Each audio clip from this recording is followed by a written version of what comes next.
Salam damai sejahtera bagi kita semua. Hari ini kita kembali di dalam program pemahaman Alkitab setiap hari Selasa. Dan bahan kita seperti biasanya adalah salah satu bacaan leksionari ibadah minggu.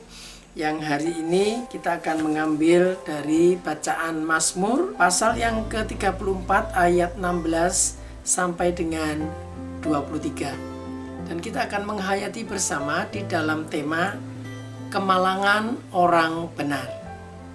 Namun saudara, marilah kita bersama datang kepada Tuhan di dalam doa untuk mohon pimpinan kuasa Roh Kudus supaya kita bisa menghayati hidup kita di dalam terang firman Tuhan ini. Mari kita berdoa. Bapa yang Maha Kasih, hari ini di dalam setiap pergumulan kami pribadi lepas pribadi, kami menyadari bahwa kemalangan itu adalah bagian dari kehidupan manusia. Oleh karenanya, kami terus berpengharapan kepadamu apabila kami boleh menghadapi permasalahan kehidupan yang berat. Kami percaya terang firman-Mu akan menuntun langkah kami. Dan saat ini kami mohon hikmat-Mu melalui terang firman Tuhan yang sebentar lagi akan kami baca dan kami renungkan. Tuntun kami Tuhan. Di dalam nama Tuhan kami Yesus Kristus, kami menyambut firman-Mu. Amin. Mari saudara kita membaca firman Tuhan dari Mazmur pasal yang ke-34, ayat 16 sampai dengan 23, yang demikian dituliskan. Mata Tuhan tertuju kepada orang-orang benar, dan telinganya kepada teriak mereka minta tolong. Wajah Tuhan menentang orang-orang yang berbuat jahat untuk melenyapkan ingatan kepada mereka dari muka bumi. Apabila orang-orang benar itu berseru-seru, maka Tuhan mendengar dan melepaskan mereka dari segala kesesakannya. Tuhan itu dekat kepada orang-orang yang patah hati, dan Ia menyelamatkan orang-orang yang remuk jiwanya. Kemalangan orang benar banyak, tetapi Tuhan melepaskan dia dari semuanya itu. Ia melindungi segala tulangnya, tidak satu pun yang patah. Kemalangan akan mematikan orang fasik, dan siapa yang membenci orang benar akan menanggung hukuman. Tuhan membebaskan jiwa hamba-hambanya, dan semua orang yang berlindung padanya tidak akan menanggung hukuman. Demikian firman Tuhan yang berbahagia kita semua yang mendengarkannya dan memeliharanya. Secara kasih Tuhan, firman Tuhan hari ini, Mazmur 34 ayat 16 sampai dengan 23, akan kita hayati bersama dengan tema kemalangan orang benar. Kitab Mazmur adalah sebuah karya seni artistik, sebuah ungkapan iman melalui lagu yang mengajak para pembacanya untuk memuji Tuhan, bahkan diungkapkan dengan karya seni, puji-pujian, dengan iringan musik, sesuatu yang ditampilkan indah. Namun, kalau kita melihat isinya, yang disampaikan adalah sesungguhnya dalam keadaan kemalangan. Kemalangan orang benar. Dan pemazmur yang menciptakan mazmur ini, kita bisa melihat keterangannya, yaitu dari ayat yang pertama pasal yang ke-34 ini. Di sana dituliskan dari Daud, pada waktu ia pura-pura tidak waras pikirannya di depan Abimelek sehingga ia diusir lalu pergi. Saudara, ini adalah refleksi dari pengalaman Daud. Waktu itu dia belum menjadi raja, tetapi dia dalam keadaan dikejar-kejar oleh Raja Saul. Rajanya sendiri yang sangat benci pada dia, dan dia akan dibunuh. Dalam keadaan dikejar-kejar itu dia takut. Bagaimana dia bisa melawan rajanya sendiri, pemerintahnya sendiri, sesama bangsa Israel. Dan dia bukan hanya takut kepada raja, tetapi dia juga mengalami masalah karena hidupnya dalam kesulitan. Ia pun mengalami kelaparan.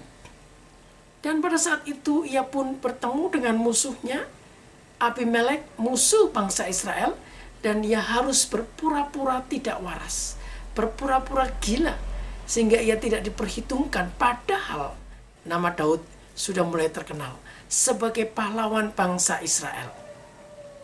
Nah, saudara, di sana ada permasalahan, baik permasalahan secara fisik, ia kelaparan, baik permasalahan secara emosi, ia ketakutan, juga ia kehilangan harga diri. Dari orang yang tadinya dianggap sebagai pahlawan, tiba-tiba ia menjadi buronan, dan ia harus berpura-pura menjadi orang tidak waras, orang gila. Padahal Daud meyakini bahwa hidupnya selalu dalam kebenaran Tuhan. Ia berusaha sungguh-sungguh untuk tidak melanggar kebenaran Tuhan. Bahkan ia tetap setia kepada bangsa Israel. Ia tetap menghormati Saul rajanya. Saya kasih Tuhan, ini adalah pengalaman iman dari Daud. Seorang yang sungguh-sungguh menghayati hidup di dalam Tuhan. Daud terkenal sebagai orang yang dekat di hati Tuhan. Orang yang sungguh-sungguh dekat kepada Tuhan, yang selalu berefleksi tentang kehidupannya. Apakah ia selalu menghayati kehadiran Tuhan? Nah, saudara, di dalam refleksinya itu, Daud mengungkapkan dua perbedaan orang yang hidup. Yang pertama disebutkan orang benar, yang kedua adalah orang jahat. Kalau kita melihat konteks pergumulan Daud ketika ia sedang berpura-pura menjadi orang tidak waras, yaitu ketika ia dikejar-kejar oleh Raja Saul, maka bisa ditafsirkan yang dimaksudkan orang benar adalah kehidupannya yang terus berserah kepada Tuhan dan berusaha berjuang hidup benar di hadapan Tuhan. Dan yang dimaksud orang jahat bukan musuhnya bangsa Israel, yaitu orang Filistin, tetapi bisa jadi ini adalah orang yang dekat dengan dia, yaitu Raja Saul, rajanya sendiri, yang demikian jahat, dikuasai kebencian, ingin membunuh Daud. Dan kita bisa melihat akhir kehidupan Raja Saul demikian mengenaskan. Ia mati bunuh diri dalam keadaan kalah dan memalukan. Tetapi Daud kemudian ia menjadi raja yang diagung-agungkan oleh bangsa Israel. Sungguh indah refleksi yang Daud ungkapkan. Ia meyakini bahwa hidup orang benar ada di dalam tangan kasih Tuhan. Ia tidak mengungkapkan secara pasti bahwa ia akan menjadi mulia, dan Daud juga menyaksikan bahwa orang jahat yaitu Saul akhirnya menderita. Ia tidak mengungkapkan secara pribadi, tetapi ia mengungkapkan pengalaman iman ini di dalam klaimnya untuk orang-orang benar. Bukan hanya dirinya yang benar, tetapi setiap orang benar. Bahkan dikatakan pada ayat yang ke-23, semua orang yang berlindung padanya tidak akan menanggung hukuman. Kata orang-orang benar tidak cukup, ia menegaskan kembali semua orang benar di dalam lindungan kasih Tuhan. Nah, saudara, apa yang menjadi pengalaman Daud yang indah? Kalau kita bisa melihat bahwa ayat yang ke-9 pada pasal yang sama ini pun, di sana dituliskan, kecaplah dan lihatlah betapa baiknya Tuhan itu. Berbahagialah orang yang berlindung padanya. Kecaplah dan lihatlah, rasakan dan saksikan betapa baiknya Tuhan itu. Mana kebaikan Tuhan? Ternyata kebaikan Tuhan juga ada di dalam kemalangan. Bahkan Daud tidak menyangkal kemalangan orang benar banyak. Pada ayat yang ke-20, kemalangan orang benar banyak. Itu adalah kenyataan hidup. Baik orang benar ataupun orang jahat bisa saja mengalami kemalangan. Bahkan kemungkinan juga orang benar mengalami kemalangan yang banyak. Tetapi yang menjadi perhatian dari pemazmur bukan tentang kemalangan itu, tetapi tentang kehadiran Allah di dalam hidupnya. Di sana dikatakan, Tuhan tertuju bukan hanya melihat, tetapi tertuju memperhatikan hidup orang benar. Telinganya mendengar, ia melepaskan kesesakan. Bahkan dikatakan Tuhan itu dekat kepada orang-orang yang patah hati. Pada ayat yang ke-19, patah hati, yang mungkin sudah kehilangan semangat, kehilangan harapan, tetapi ia tidak pernah kehilangan imannya bahwa Tuhan hadir di dalam pergumulannya.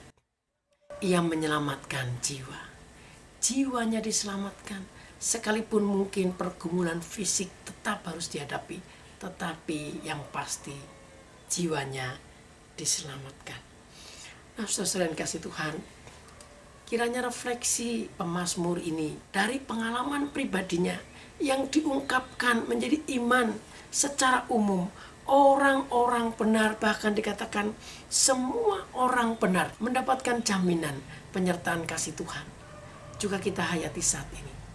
Apakah kita juga mampu menghayati pengalaman hidup kita di dalam pengalaman yang berat, di dalam kemalangan? Apakah itu juga mampu diungkapkan sebagaimana mazmur yang indah di dalam puji-pujian? Namun kemalangan ini tetap harus selalu kita refleksikan. Dalam kemalangan, apakah kita tetap hidup benar di hadapan Tuhan? Jika kita menghayati hidup kita selalu bersama dengan Tuhan, mencari hikmat Tuhan, di dalam berserah dan mengakui kenyataan bahwa kita memang malang, bahkan dikatakan kemalangan orang benar itu banyak. Kita akan membuka hati kita untuk merasakan kehadiran Tuhan yang sungguh amat baik itu. Tuhan dekat kepada orang-orang yang patah hati. Kiranya ini memberikan kekuatan bagi kita yang saat ini sedang bergumul, yang melihat kemalangan ternyata juga ada di dalam kehidupan kita. Jangan berhenti untuk terus berpengharapan kepada Tuhan, berlindung kepadanya, sebab Tuhan dekat dengan kita dan Tuhan menolong kita. Kita akan bersama menghayati kebenaran firman Tuhan ini di dalam diskusi dalam grup WA Info GKI Tegal Rejo Salatiga. Kiranya Tuhan memampukan kita untuk melihat dan mengecap kebaikan Tuhan. Selamat ber-PA. Tuhan memberkati kita semua. Amin.